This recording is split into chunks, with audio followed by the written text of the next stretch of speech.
Du coup, Mathilde, dis-moi, ce qu'on fait là. Alors, on est là pour aller voir une relation qui m'a fortement perturbée il y a quelques années en arrière. C'est toujours là, parce que ça me perturbe toujours et ça influence, je pense, ma vie actuelle aussi. Et du coup, j'ai besoin de réponses parce que j'ai pas eu de réponse forcément à toutes mes interrogations. Mais c'est quelqu'un qui est venu secouer beaucoup de choses et ébranler beaucoup de choses intérieurement parlant et c'est vrai que ça m'interroge et je j'ai jamais vécu de relation comme ça en fait qui m'est autant secouée, on va dire. Donc j'ai fait beaucoup de recherches là-dessus et bon, ça m'a emmené forcément voilà sur le lien FJ comme on dit, mais bon, ça a été quand même beaucoup de questions, de questionnements sur moi, de remise en question et c'est vrai que bon, ça s'est inscrit dans un parcours de vie un peu plus chaotique à cette époque-là, mais du coup j'ai besoin d'en savoir un peu plus et Euh, voilà, ça fait partie un peu. Voilà, j'ai aussi une perte d'emploi qui est intervenue quelques années après. Donc j'ai vraiment enchaîné beaucoup je dirais pas de chaos, mais de retour à la case départ ou de repartir à zéro. Un peu, c'est un peu ce sentiment que j'ai. Donc c'est vrai que ouais, je m'interroge quand même sur cet aspect de ma vie, cette rencontre et tout ce qui a suivi derrière. C'était quand? La rencontre avec cette personne a eu lieu. Alors, il y en a eu deux réellement. Il y en a une. La première rencontre, c'était en 2016. On n'a pas donné suite. Enfin, c'est lui qui n'a pas donné suite et on s'est retrouvés 2 ans plus tard, en 2018. Et c'est là qu'est intervenue une relation d'1 an et demi spéciale. Moi, j'appelle ça spécial parce que j'ai pas eu de relation comme ça avant et j'ai pas tout compris. En quoi c'était Du coup, on spécial? s'est voilà. Spécial dans le comportement qu'il avait dans le relationnel avec moi, dans la communication. J'avais jamais rencontré quelqu'un comme ça qui avait cette façon d'agir ou de réagir ou de communiquer. Et c'est vrai que je me suis C'est-à-dire, vraiment interrogée. Les allers-retours, la communication, me garde à distance, en fait, clairement. Euh, alors moi, je me demandais, mais qu'est-ce qui se passe? Est-ce que donc je me suis remise en question. Je me dis, ça vient de moi? Est-ce que c'est quoi cette histoire, cette relation? C'est quoi en fait? Et ça m'a très vite interpellée. Je me suis dit, c'est pas quelque chose, une relation banale ou classique, tu vois, dans ce qu'on peut. quand tu dis te tenir à distance, ça veut dire quoi? Ça veut dire que vous aviez une relation de genre un peu plan cul, ce genre de choses là? Honnêtement, je n'ai jamais même réussi à définir la relation. Je me suis dit plan cul, oui, mais pour moi, il y avait autre chose. En fait, j'avais vraiment du mal à aborder et à mettre un mot là-dessus. Donc, on se voyait, c'était de façon régulière, mais quand même espacée. Et il y avait pas, tu vois, je pense que c'était quelqu'un qui était secret. Il me disait pas tout et ça, je peut garder son jardin secret. Mais c'est vrai que quand on avance dans la relation, on a quand même envie de voilà de raconter un peu son histoire, de discuter, de communiquer. Et là, il n'y avait pas tout ça. Enfin voilà, bon, j'avais des doutes parce que je suis quelqu'un quand même d'assez intuitive, mais je comprenais pas. Tu vois, je me retrouvais dans cette relation. Je me en fait. Et, ouais, moi, tu vois, dans mon cœur d'ailleurs. Mais je comprenais pas parce que lui ne communiquait pas. J'ai du mal à expliquer. Il n'était pas démonstratif du tout. Ouais, je peux pas te dire plus que ça, mais il me gardait à distance. Je pense qu'il m'a présenté sa petite fille pourtant à l'époque. Je l'ai vu plusieurs fois, mais il n'y a pas eu d'évolution ensuite. Et j'ai dû, moi, finalement, faire le choix de ce qui était le mieux pour moi, en fait. Ok. Et C'est-à-dire ensuite? de mettre ensuite, donc j'ai mis fin à cette relation fin 2019. J'étais soignante à l'époque à l'hôpital. J'ai fait partie des personnes qui ont refusé la contrainte, enfin, du moins le chantage, j'appelle ça un chantage à l'injection à l'époque. Et donc, j'ai fini par être suspendue parce que je suis allée au bout de ce que je pensais être le mieux pour moi. Donc, voilà, j'ai assumé ça, en fait. Donc, j'ai fini par perdre mon travail, j'ai été suspendue. J'ai fini par démissionner parce que je ne pouvais pas retourner là-dedans, c'était pas possible. Donc, perdu mon emploi, j'ai vécu 5 mois comme ça, sans revenu ou quasiment rien. Et puis, j'ai retrouvé ensuite autre chose. À partir du moment où j'ai démissionné, pour repartir sur une autre voie, en fait, hein. Donc voilà. Entre-temps, j'ai fait construire ma maison que j'ai réceptionnée en 2021. Donc, ouais, j'ai enchaîné un peu tout ça. Et puis là, j'ai redéménagé fin 2022. Donc, ouais, beaucoup de mouvements physiques dans ma vie. Ouais, ça, c'est sûr, depuis ça. Mais ça s'inscrit entre 2015, finalement, entre ma séparation avec le papa de mes enfants. Et puis là, 2022, où il s'est passé énormément de choses sur le plan professionnel, personnel. Ouais. Qu'est-ce que tu attends de cette session du coup? Honnêtement, je pense des réponses quand même qu'on valide ou pas, mais que je puisse savoir me dire qu'il va falloir vraiment que je passe à autre chose parce que je ne passe pas à autre chose par rapport à cette relation. Et c'est pour moi problématique. Tu l'as revu. Je suis bloquée, je me sens vraiment bloquée, tu vois, dans ce truc-là. Et j'ai besoin d'avoir quelques réponses, je pense, qu'on me dise vraiment. Enfin, j'ai besoin de réponses, quoi. Tu l'as revu. Ça tourne toujours en rond. Est-ce que tu m'entends? Oui, je t'entends. Je te demande si tu l'as revu. Je l'ai recroisé par hasard. Enfin, par hasard, je ne sais pas si c'est du hasard, mais je l'ai recroisé, mais on ne s'est jamais adressé la parole depuis que moi j'ai mis un terme à l'histoire. Et C'était quand que tu voilà. as stoppé? Début décembre 2019. Ça fait 5 ans. Oui, 5 ans passés. Ouais. Donc en 5 ans, tu l'as croisé une seule fois, vous n'êtes pas parlé, J'ai dû croiser, honnêtement, j'ai dû croiser 2 fois, mais on ne s'est jamais. et tu n'arrives pas à passer à autre chose. Non, moi je n'arrive pas j'arrive pas. Pour moi, c'est pas quelque chose de normal. Pourtant, c'est moi qui ai mis un terme. C'était C'est- pas comme. Enfin, Comment ça se fait? C'est quoi? C'est pensée obsessionnelle? il y a C'est une, quoi? il y a eu une phase obsessionnelle après la séparation quand j'ai dit stop. Ça a été obsessionnel pendant pas mal de temps, hein, parce que j'en ai pleuré pendant 1 an et demi, Léo. Je t'assure que ça a été très compliqué pour moi de passer le cap de cette rupture-là, bon, qui était choisie, mais parce que j'avais plus le choix en fait. Je n'avais plus le choix. Je me sentais pas ni respectée ni considérée. Je me sentais pas légitime. Je dis qu'est-ce que je fous là-dedans? C'est pas pour moi en fait, tu vois. C'est pour ça que j'ai choisi de laisser en fait de côté cette relation. Donc phase obsessionnelle, voilà, j'ai pleuré pendant 1 an et demi. Ça allait mieux, mais je suis tombée dans un trou. Je me dis mais qu'est-ce que c'est que ça quoi? Je pensais jamais vivre un truc pareil. Alors moi qui ai divorcé en plus quelques années avant, le divorce à côté c'est une partie de plaisir quoi. Donc c'était très compliqué, ouais. Mm. Et je comprends pas en fait pourquoi c'était si compliqué au vu du rapport qu'on avait dans la relation qui n'était pas équilibré du tout.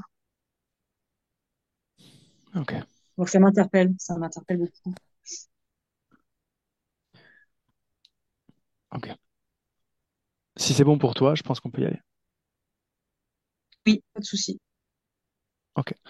Alors je te laisse simplement couper le micro de ton côté, je te récupère après. D'accord. Très bien. Stéphanie, Oui, comment tu te sens? ça va, merci. Est-ce que tu es avec elle? Oui, je suis avec elle. Donc, elle s'est présentée Tu tout as d'abord de vérifié? dos. Oui, j'ai vérifié que c'était bien elle. Elle est assez fidèle à la partie physique. Donc, elle se regardait dans un miroir et elle est en train de se préparer. Elle me dit, il faut que je m'apprête parce que elle a une représentation de danse. Donc, elle est Voilà, elle se maquille, elle met beaucoup de paillettes. C'est très important d'être bien apprêtée. Et puis, elle a commencé à s'entraîner, à faire des figures de gymnastique, des pointes, des choses comme ça. Alors, c'est de la gymnastique, mais en même temps, ça ressemble aussi à de la danse de ballet, tu sais. Avec le tutu. Et il y a une certaine posture, une certaine rigueur. Et donc là, elle est je veux dire, dans une répétition de ce qu'elle va présenter, de ce qu'elle a à présenter. Il faut Elle que ce sait, soit parfait. elle sait qu'on est là. Oui, elle sait qu'on est là. Et c'est comme si, comment je pourrais dire, il y a une certaine fierté à nous montrer ce qu'elle est capable de faire. Et en même temps, elle m'explique qu'il y a aussi un certain épuisement parce que, elle n'arrive jamais à ce que tout soit parfait. Et donc, elle est de plus en plus exigeante avec elle-même. Euh, elle répète encore plus les figures jusqu'à s'en faire mal. C'est comme si elle se faisait mal jusqu'à ce que le corps en souffre, en fait à tomber d'épuisement.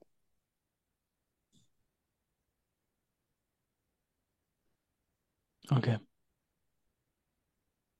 Demande-lui pourquoi c'est si important. C'est important parce qu'il faut réussir. Il faut que dans ce qu'elle entreprend, il faut qu'elle réussisse. Et parce que c'est sa réussite qui... Elle m'explique que sa réussite, quand ça réussit, en fait, c'est comme si son image dans le miroir changeait. Elle n'a pas la même image d'elle-même dans le miroir quand elle est dans cette réussite. Et parce que là, du coup, elle m'explique que si elle n'y arrive pas, qu'elle tombe ou qu'elle rate une figure, quand elle se regarde dans la glace, elle se déteste, elle ne s'aime pas, elle a envie de se jeter des choses à la figure et elle se trouve là, du coup, elle va se trouver tout plein de défauts. Je suis pas assez belle, j'en ai pas fait assez, puis de toute façon, je peux m'en prendre qu'à moi-même parce que, enfin, elle est beaucoup dans les reproches que quand tout se passe bien, quand son ballet se passe bien, ben, devant le miroir, elle prend du temps, elle se sent bien, elle se sent belle et voilà. Donc il faut que tout soit parfait. Il faut qu'elle réussisse. C'est très important pour son image. Est-ce que c'est elle qui définit ce qui est parfait et ce qui ne l'est pas? Oui, c'est elle. C'est comme si elle avait tout un tas des critères en fait euh, qu'elle s'impose, parce que c'est vraiment s'imposer. Par exemple, tant de temps de répétition, tant de temps à se préparer. Et du coup, c'est comme si elle devait anticiper, surtout prévoir presque la chute pour qu'elle n'arrive pas. Et c'est là où, quand il lui arrive de chuter, ben, elle s'en veut énormément parce pour elle, c'est la responsable. Elle n'a pas suffisamment maîtrisé ce qu'elle devait mettre en place et il y a comme tu vois, c'est comme si elle se flagellait elle-même. Elle s'en veut beaucoup. Est-ce que c'est son unique but de faire ses représentations encore et tout le temps dans le but d'être la meilleure? Oui, il y a vraiment cette notion de réussite, d'être en réussite. L'échec est insupportable. Est-ce que c'est ce qu'on fait là? Oui, elle le sait. Et comment je pourrais dire? C'est comme si ça avait été préparé aussi. C'est comme si notre arrivée avait été préparée, tu vois. Comme si au moment où j'allais arriver dans son espace, il fallait qu'elle soit déjà apprêtée et qu'elle se présente sous son plus beau éclat. Ok, demande-lui ce qu'on fait là alors. Ce qu'on fait là, c'est elle me dit que elle a envie de ne plus être fatiguée, de ne plus ressentir cette fatigue. Euh, Ça l'épuise, mais en même temps, elle ne sait pas, elle n'arrive pas à faire autrement parce que c'est comme si tout était tellement, comment je pourrais dire, minuté, fractionné, qu'elle n'arrive pas à faire autrement. La fatigue, elle provient essentiellement d'où? C'est dans sa tête. Dans sa tête, ça, c'est comme si ça tournait toujours dans sa tête et comme si elle avait tout le temps des images, comme des images de catastrophes qui arrivent. Euh, alors, c'est toujours par rapport à ses objectifs à elle, mais c'est comme si elle prévoyait toujours le pire dans les scénarios. Et ça lui crée beaucoup de stress et j'allais même dire presque une anxiété qui est là. Qu'est-ce qui lui fait penser que moi, je pourrais l'aider? Parce que c'est comme si toi, tu avais entre les mains Elle me montre que toi, tu as entre les mains comme un objet avec quelque chose sur lequel tu peux appuyer et presque venir déverrouiller les choses et comme comment je pourrais dire? Ouais, comme un détonateur sur lequel tu appuierais et que ça sortirait tout un tas de compréhensions qui ferait que elle aurait certainement accès à la possibilité de faire autre chose. Elle ne l'a pas, elle, ce détonateur? Non, non, parce que elle m'explique que elle a déjà essayé de ralentir le rythme ou de sortir de là, mais il y a quelque chose dans sa tête qui tout le temps la rattrape et lui donne une sensation de culpabilité et lui donne la sensation de pas faire ce qu'il faut et ça vient, ça la rattrape et c'est reparti. On recommence. Le détonateur, elle ne l'a pas.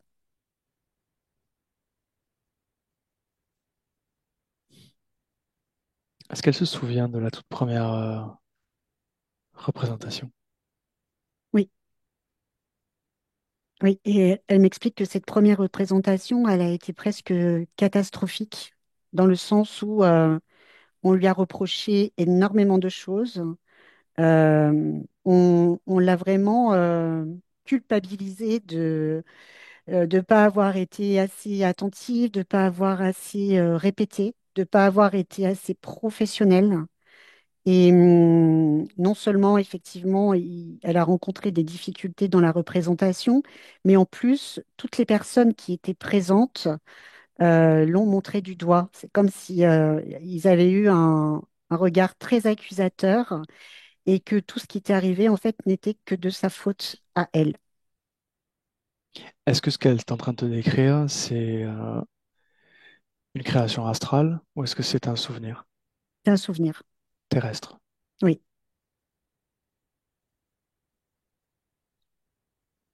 Qu'est-ce qui fait qu'elle est restée coincée dans ce souvenir? Elle est restée coincée dans ce souvenir parce que c'est comme si, depuis ce souvenir, elle avait essayé comment je pourrais dire, elle a envie de se déculpabiliser et de trouver des solutions en y mettant plus de rigueur. En fait, c'est comme si elle me disait, j'essaye d'appliquer toutes ces reproches qu'on a pu me faire pour essayer d'être la plus professionnelle possible. Euh, mais elle n'y arrive pas. C'est comme si elle souffrait vraiment à l'intérieur, elles sont fait mal et elle n'arrive pas au résultat attendu parce que c'est comme si elle avait mis la barre très très haute en fait, de plus en plus haute. Euh, J'allais dire, même si elle sent qu'elle est en difficulté, elle va mettre la barre encore plus haute. Ok. Pourquoi ne pas faire autre chose? Elle me dit que en gros, tant qu'elle n'aura pas trouvé une solution pour sortir de là, elle ne peut pas faire autre chose.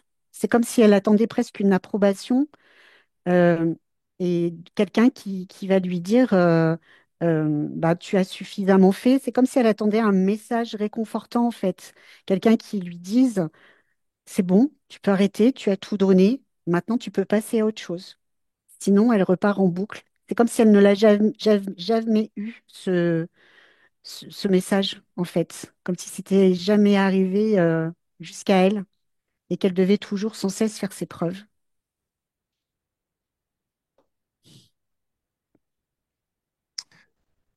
Tu me confirmes qu'elle a l'apparence physique de Mathilde? Oui, oui, oui. Dans quelle mesure cette création impacte la partie physique? Sur la partie physique, il y a comme une, je vais dire, déjà une forme de rigidité. Et cette partie physique, c'est comme si elle manquait de souplesse, et qu'elle avait du mal à s'adapter au fait qu'elles doivent relâcher. La partie physique ressemble comme une espèce de pression constante avec cette notion de il faut rester debout, il faut avancer. Et j'ai cette notion de douleur, comme si ça crée des douleurs dans le corps physique, mais aussi des douleurs sur le plan physique, mais aussi sur le plan émotionnel. Euh, il y a comme cette notion de, tu vois, presque de s'auto, pas flageller, mais toi, c'est comme si là, on me montrait un fouet et que ben, elle se fait mal, cette partie physique. Elle souffre. Ok.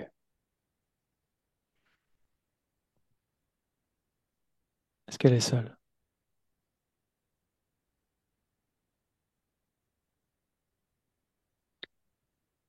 Oui, je ne vois rien dans son, je vois rien dans son espace.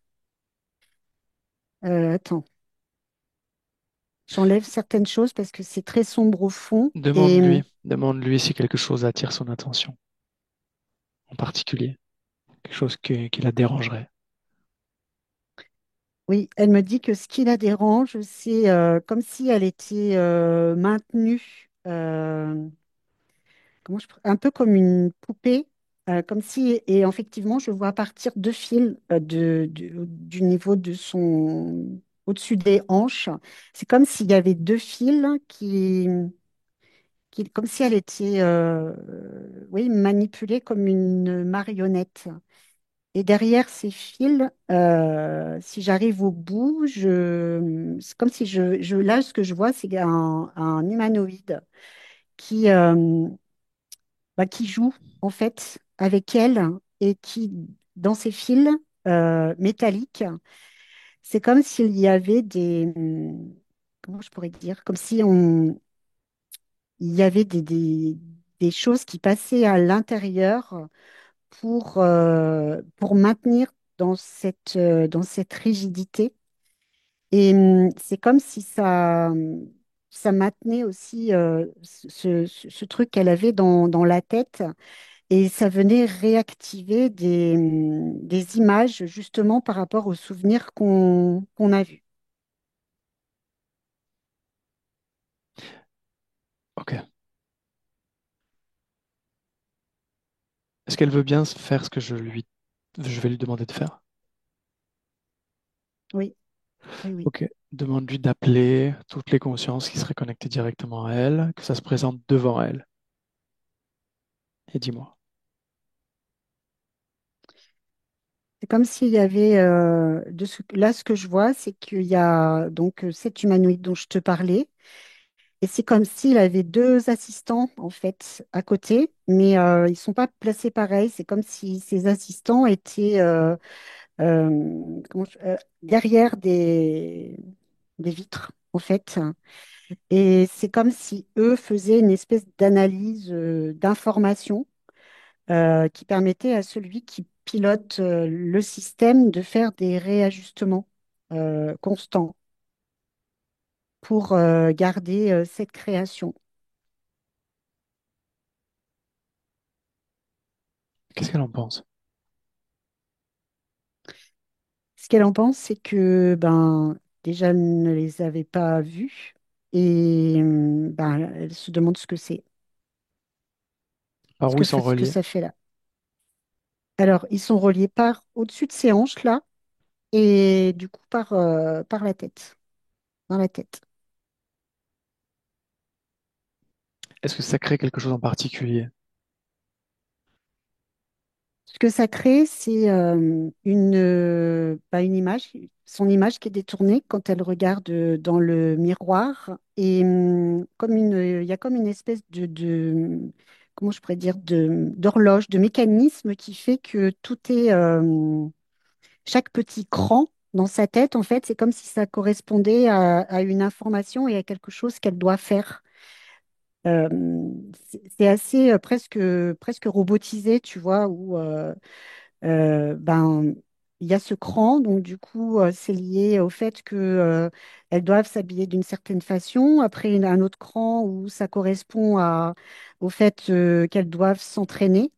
Et le truc là qui la maintient au niveau du corps, c'est comme si ça la maintenait dans une rigidité extrême et que même si le corps est en souffrance, ben c'est pas grave, il faut qu'il soit maintenu de cette façon.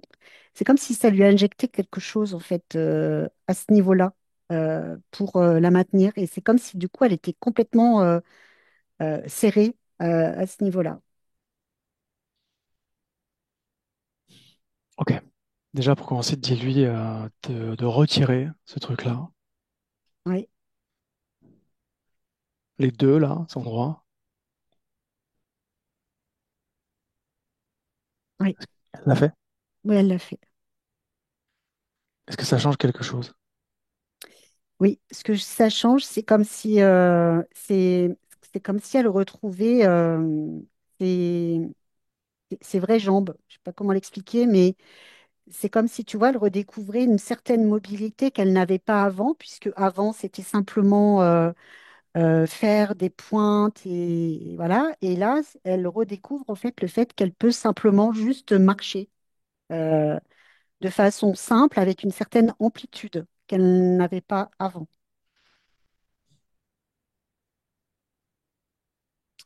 Ok. Dis-lui d'appeler cette personne-là.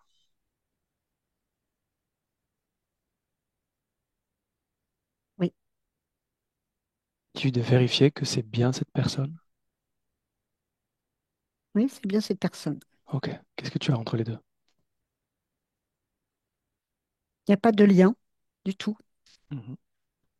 Euh, et c'est comme si j'entends des rires tout autour, par contre.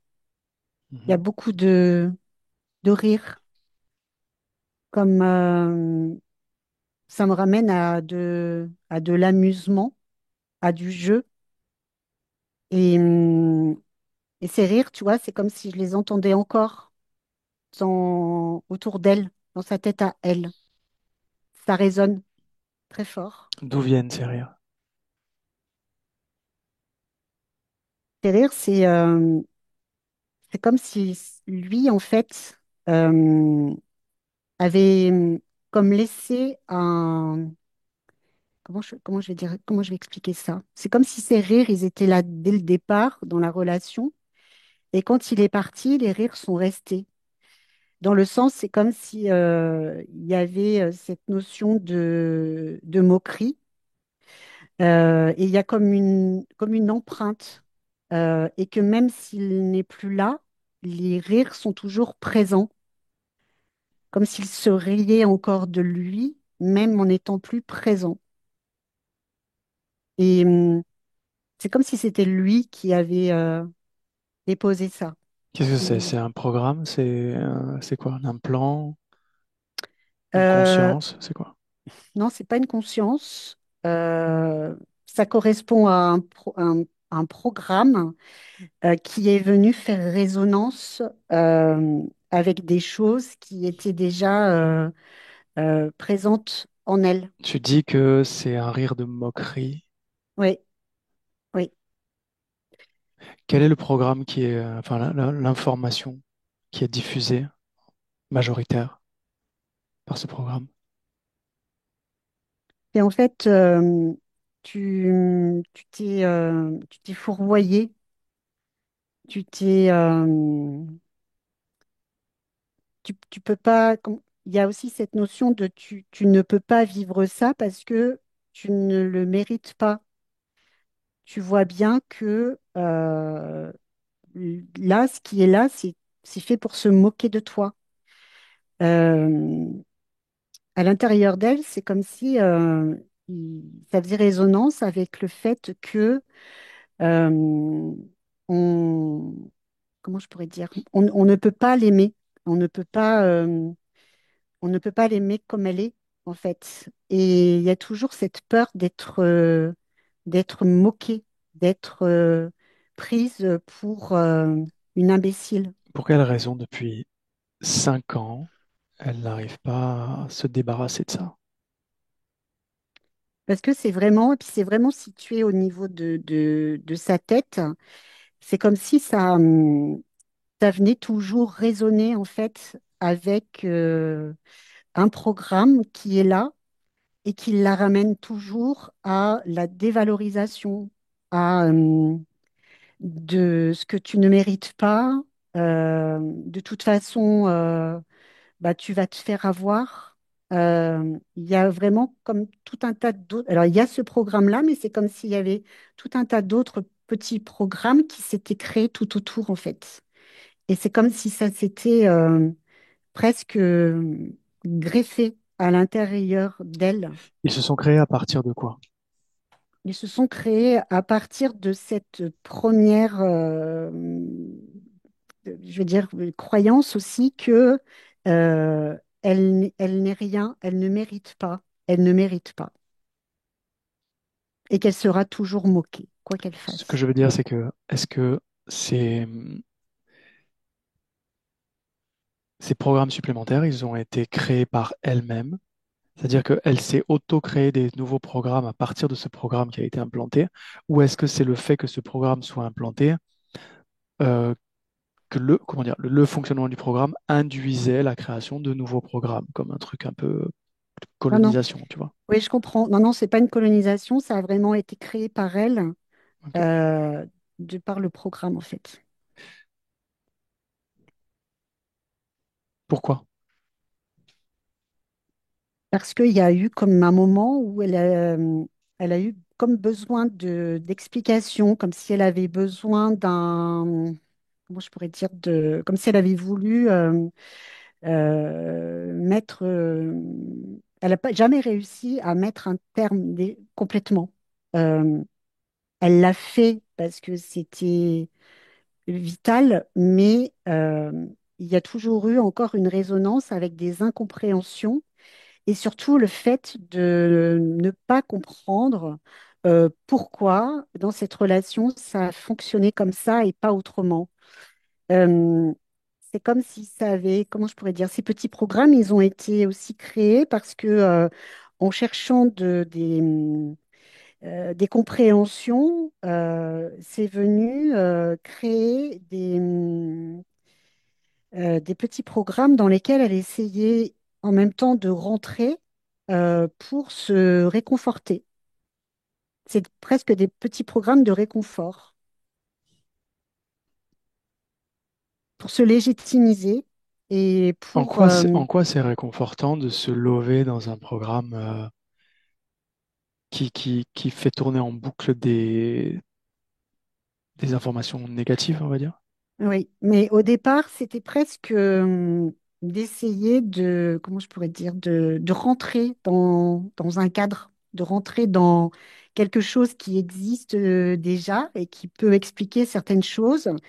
Et comme ça ne rentrait pas, ben, du coup, il y a eu un autre petit programme qui a été créé pour... il y a toujours cette notion de vouloir rentrer dans une case et dans un cadre. Il fallait créer quelque chose pour presque ne pas culpabiliser aussi d'avoir provoqué cette rupture. Parce que derrière cette rupture, qui pour moi n'est toujours pas vraiment une rupture, il y a eu la naissance de cette culpabilité qui a fait naître aussi ces petits programmes. Donc, il y a eu une forme de légitimité à avoir pour se trouver légitime, en fait, dans les compréhensions. Ok, demande-lui. Bon, demande-lui de se déplacer, si elle veut bien, de nous montrer le tout premier moment où elle a laissé rentrer les entités là qu'on a vues. Elle veut Mm, bien? oui. Ok, on y va. Alors, c'est pas la vie dont elle parlait tout à l'heure, Mhm. mais c'en est une autre où il y a eu toujours cette notion d'être dans une espèce de compétition, de toujours. C'est comme si là, dans cette vie-là qu'elle me montre, on lui a toujours demandé d'être la meilleure sur beaucoup de plans, de toujours montrer le meilleur d'elle-même, de ne pas trop montrer ses émotions, parce que dans cette vie-là, on lui a expliqué que les émotions, c'était quelque chose qui pouvait être dangereux et qu'il fallait essentiellement fonctionner avec son mental. Et dans cette vie, ben, il y a eu des compétitions, je vais dire, sur le plan professionnel. Et il y a toujours eu cette rigueur. Là, dans cette vie-là, c'est une avocate qui cherche à faire sa place. C'est comme si on essayait de lui mettre tout le temps des bâtons dans les roues, parce que déjà, c'est une femme. Et elle s'est donnée comme objectif d'en faire toujours plus je veux dire, voilà, si ses confrères faisaient, je vais dire, 10 heures par jour, elle s'était imposée d'en faire 14 parce qu'elle avait quelque chose à leur prouver. Et il y a eu un moment où il y a eu comme si elle était impactée sur le plan physique et une grande fatigue et je la vois dans son lit et c'est comme si elle avait demandé de l'aide pour pouvoir surmonter tout ça, mais surmonter tout ça, je veux dire, sans émotion, plus de façon mécanique. Et c'est à ce moment-là, en fait, où elle a laissé rentrer ces êtres comme une aide dans la planification et dans l'anticipation de tout ce qu'elle allait faire. Euh, c'est comme si ces êtres, en fait, étaient arrivés pour dire, bon, ben voilà, nous, on va prendre en charge ça, et toi, tu auras simplement à exécuter. Et dans ce compromis, ben, ça lui allait parce que c'est comme si elle s'était déchargée de tout un tas de choses et qu'elle elle avait plus simplement qu'à faire ses preuves et en étant dans la réussite. Parce que cette réussite, il y a cette notion que toute seule, elle n'y serait pas arrivée. Et c'est comme si, je ne veux pas dire qu'elle a pactisé, mais c'est comme si elle avait signé presque un contrat d'engagement, je vais dire ça comme ça, dans le sens où, ben, écoutez, vous faites de moi ce que vous voulez, dans le sens où moi, ce que je veux, c'est réussir, c'est être la meilleure et c'est toujours montrer le meilleur de moi-même, avec ce côté justice. Il y a un côté de justice qui est très important chez elle. Voilà. Ok, reviens dans le présent. Oui. Qu'est-ce qu'elle veut faire? Elle a dit que cette rigueur-là, elle peut plus, elle en veut plus. C'est trop épuisant, ça lui demande beaucoup trop d'énergie. Ça lui demande comme un espèce de surinvestissement et ça ne lui permet pas de faire ce qu'elle a à faire en fait, notamment sur la partie physique. C'est comme si elle avait plus suffisamment d'énergie, entre guillemets, pour gérer la partie physique. Est-ce que là, maintenant, au moment où je lui parle, est-ce que elle est en possession de son interrupteur ou pas? Toujours Non, pas. non, Toujours pas. non. Parce qu'elle attend vraiment, ce qu'elle attend, c'est une aide extérieure. Pourquoi? Parce que d'elle-même, il y a cette notion de ne pas être en capacité de le faire toute seule. Ok, c'est où? En elle, c'est où ça? C'est logé à l'intérieur de son ventre, au niveau de l'estomac, du Ok. plexus. Dis-lui d'observer cette fréquence-là, ce programme, et Oui, dis-lui de nous emmener à l'origine de ce programme. Est-ce qu'elle veut bien? oui, elle veut Ok, bien. on y va maintenant.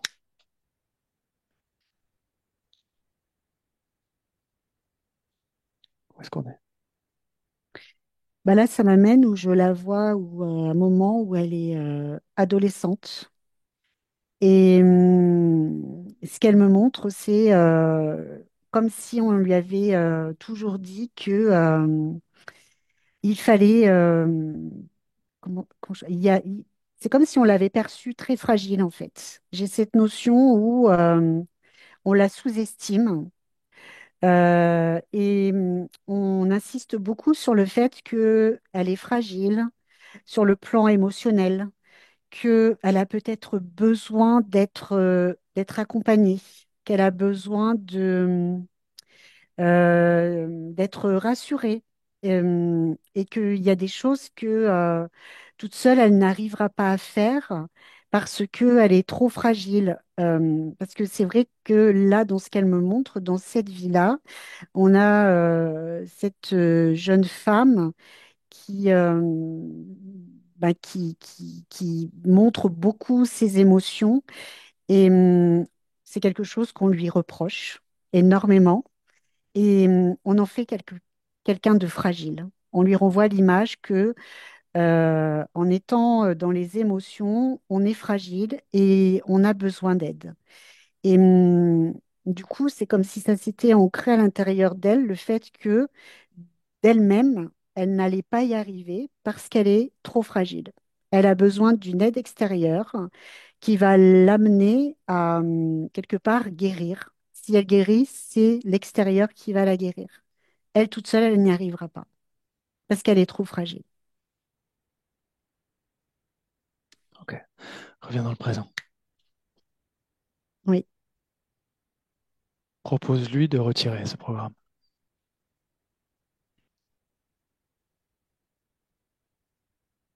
oui, c'est fait. Est-ce que ça change quelque chose? Oui, il y a, bah, du coup, il y a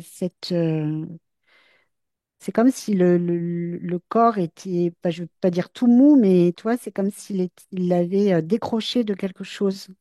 Euh, et notamment cette rigidité qui était à l'intérieur d'elle.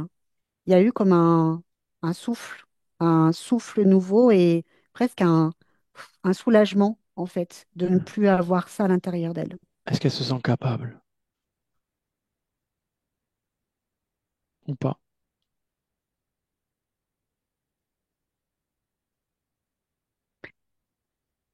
Elle a toujours cette peur de tomber. Elle me dit, j'ai peur de tomber. Et c'est vrai que c'est comme Tomber. si elle manquait dans le sens où c'est comme si elle manquait d'équilibre, tu vois. C'est comme si elle manquait de force Ok. pour Cette peur de tomber, elle est où? elle est vraiment dans ses jambes, localisée dans ses jambes. Comme s'il y avait cette faiblesse au niveau des jambes où elle tombe et elle peine à se relever. Elle peine énormément. Et c'est comme si elle avait chuté plusieurs fois et que dans ces chutes, en fait, euh, il y a cette notion de ben, tu vas pas être capable, en fait. Tu vas pas y arriver. Tu vois bien que tu tombes, donc ne vas pas y arriver. Et c'est toujours, en fait, relié encore à ce truc il faut que tu montres le meilleur de toi-même. T'as pas le droit de tomber. Ok. Alors, cette peur et tout ce qui est rattaché à cette peur, je veux qu'elle l'identifie. Dis-moi ce qu'elle identifie.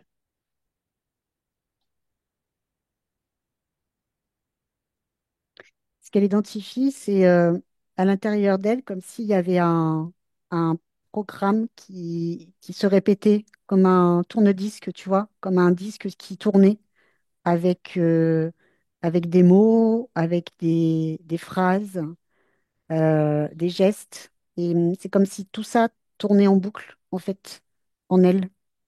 Et la ramener à cette notion de toute seule, tu ne seras pas capable. Tu vois bien, tu n'es pas capable. Alors, tout ça là, tu lui proposes de sortir tout ça et de s'en débarrasser définitivement. Est-ce qu'elle le fait? Oui, elle le fait.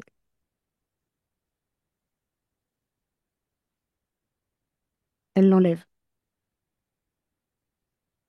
Qu'est-ce que ça change? Ce que ça change, c'est que, elle a identifié que c'était un peu le même qui était dans sa tête. Et le fait de ne plus ressentir ça à l'intérieur d'elle, c'est comme si ça lui donnait, elle a l'espoir, elle retrouve l'espoir en fait qu'elle avait perdu, qu'elle n'avait plus. Cet espoir de pouvoir faire des choses et d'y arriver par elle-même. Euh, Parce que c'est comme si au fond d'elle-même, elle savait qu'elle était capable de le faire. Chose qui n'était pas présent au départ.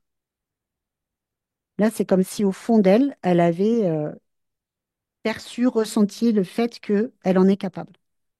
Elle peut le faire. Et elle va le faire, elle me dit. Je vais le faire. Ok, bah qu'elle le fasse alors. Dis-moi ce qu'elle fait. Oui. Déjà, c'est comme si elle se mettait bien droite et comme si elle émettait une vibration très intense pour dégager tout ça en disant qu'elle n'en veut plus et que ça ne l'intéresse plus, qu'elle ne veut plus voir tout ça et qu'elle veut vivre autre chose, faire autre chose. Et elle le fait et c'est comme si du coup, quand elle émet cette vibration, c'est comme si ça éjectait tout en fait. C'est comme si ça venait tout balayer, presque, comment je pourrais dire, créer un impact qui fait que ben, tout dégage. Et elle, elle se ressent au milieu du nouveau décor comme plus légitime. Elle me dit, je suis légitime et je vais créer ce qu'il faut pour me sentir chez moi, parce qu'elle ne se sentait pas chez elle. Ok. Est-ce qu'elle le fait? Oui, elle le fait. À quoi ça ressemble? Ça ressemble. Alors, il y a un côté, je vais dire, paysage. C'est comme si il y avait une fenêtre qui était ouverte sur un paysage où on écoute le chant des oiseaux, où on peut ressentir qu'il y a de la nature qui est très présente. Et dans le lieu où elle est, c'est comme si elle avait créé quelque chose de. Elle me dit, ça me ressemble. Il y a un coin avec de la lecture pour se détendre. Il y a aussi comme des petites lumières pour créer une ambiance un peu, je vais dire, chaleureuse. Et il y a de la musique. Elle a mis de la musique. Parce qu'elle me dit, j'aime beaucoup la musique et c'est quelque chose qui est apaisant et qui m'aide aussi dans ma créativité. Parce que là, elle m'explique que, elle est créative, mais que jusque-là, c'est comme si elle avait laissé ben, toute cette notion de créativité un petit peu de côté. Et du coup, là, elle se sent bien. Elle se sent paisible. C'est comme si elle avait envie de danser. Elle me dit, j'ai envie de danser. Il y a comme si elle retrouvait à l'intérieur d'elle de la joie De et une danser. envie de danser. Danser le ballet Non, pas avec du les... tout, Ok. pas du tout. Elle est vraiment dans le fait de danser, mais voilà, de façon légère, presque en s'amusant, chose qu'elle ne faisait plus. Et là, elle a retrouvé le goût de s'amuser avec plus de légèreté, sans s'imposer quoi que ce soit. Ok, dis-lui d'observer ce qui s'est créé avec cette autre personne-là. Cette histoire de rire, de programmation, de moquerie. Bah, elle m'explique que ça l'a vraiment tellement impacté sur le plan émotionnel que elle a elle a cette notion qu'il s'est moqué d'elle, en fait. Et c'est comme si c'était difficile pour elle de d'accepter cette notion. Il s'est moqué de moi. Et comme dans toutes ses recherches, c'est comme si elle avait voulu trouver autre chose il s'est moqué de moi parce que c'est douloureux, en fait. Et ça venait réveiller des choses en elle. Et Est-ce que ça allait toujours? non, là, c'est juste une explication qu'elle a trouvée, qu'elle n'avait pas tout à l'heure et qu'elle a trouvée là, mais ça n'existe plus, ça n'y est plus. Est-ce que ce lien, ces programmes, ce qui s'est créé, ça y est toujours ou pas? Non, Elle a tout non, non. enlevé? Elle a tout dégagé. Tout. Est-ce qu'elle est dans le corps physique? Oui, elle y est complètement. Observe le point.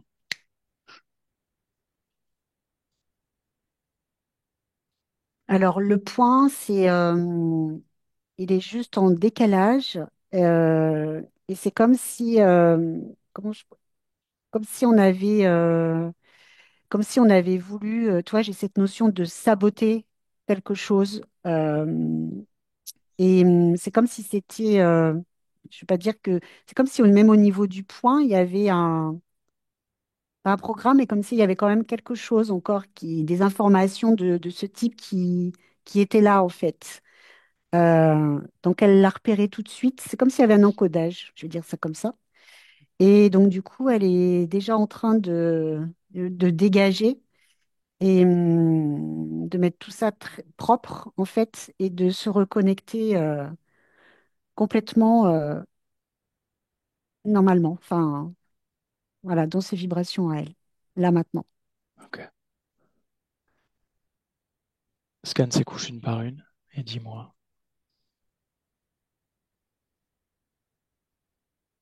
Au niveau des couches, c'est comme si il y avait comme des espèces de petits trous, comme s'il y avait eu des impacts. Comme si, comment je pourrais dire, c'est comme si elle avait reçu je vais dire, c'est comme des balles. Ça prend la forme de trous, comme voilà, de gruyère, mais c'est en fait, c'est tout ce qu'elle a pu entendre, tout ce qu'on a pu lui dire, qui lui a fait du mal, et qui se manifeste comme ça, qui se symbolise comme ça. Et donc, elle est en train de réparer, j'allais dire, tout ça. Et c'est comme si elle renforçait en fait cette couche-là pour qu'elle soit moins imperméable. Parce qu'il y a cette notion que sur le plan des émotions, ça l'impacte tellement que ça en fait des trous et ça provoque comme des fuites sur le plan des énergies. Et ça peut créer des doutes, de la fatigue et tout un tas de choses. Donc, elle est en train de remettre tout ça en place et de vraiment de renforcer les vibrations pour qu'elle puisse de suite renvoyer presque à l'expéditeur, si j'ose dire.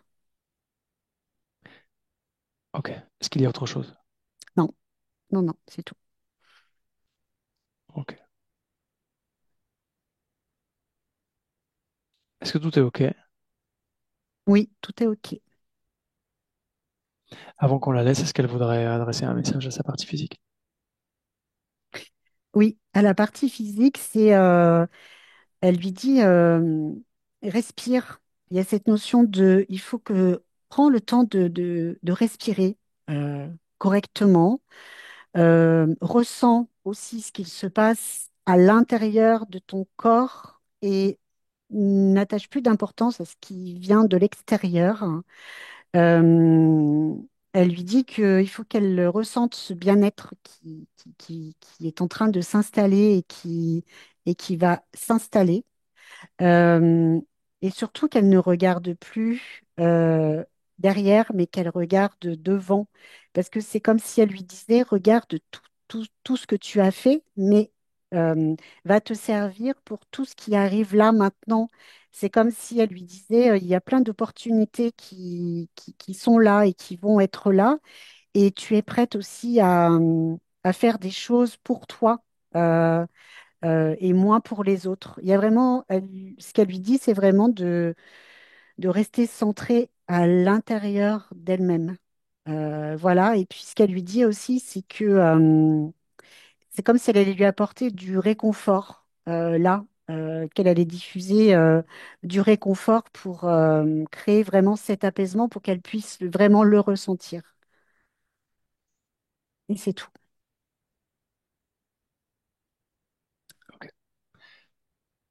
Tu lui souhaites une bonne continuation et tu te déconnectes. Et je compte maintenant de 1 à 3 et à 3, tu reviens dans le présent parfaitement réveillé.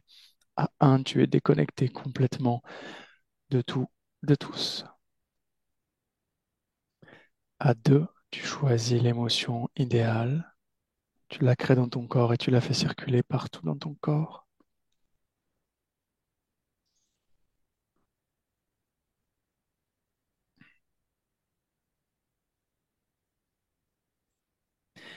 Et à 3, quand tu es prête, tu peux ouvrir les yeux. 3. Oui, c'est bon. Comment tu te sens? Ça va, je te remercie. Mathilde, tu peux rallumer ton micro. Oui, c'est bon pour moi, Léo. Comment tu te sens, Mathilde? Bah écoute, très bien et plutôt en joie par rapport au début de la séance quand même. Et ouais, j'ai les notions de rigidité, tout ça, de droiture, de rigueur, que j'ai complètement reconnu, bah, ma façon de vivre et d'être en fait. Hein, donc ouais, ça collait parfaitement. Et la danseuse, bah en fait, je danse aussi moi dans mon activité, dans mes loisirs, je danse beaucoup, énormément, et donc c'est quelque chose qui me parle aussi. Du coup, ouais, c'était vraiment, ça colle. Hein. Et les programmes, oui, effectivement, ouais, je me suis vraiment reconnue dans tout ce que Stéphanie a dit, sans aucun doute. Mm. Est-ce que tu veux partager cette session? Partager, oui, mais alors pas l'image, mais le contenu audio, sans problème. Ouais, je te floute. Ouais, je veux bien. Ok. Stéphanie, bonne Oui. soirée. Bonne Et soirée aussi à Mathilde, vous. tu restes là. Merci beaucoup, Stéphanie. Au Oui, revoir, ça marche. Mathilde. Merci.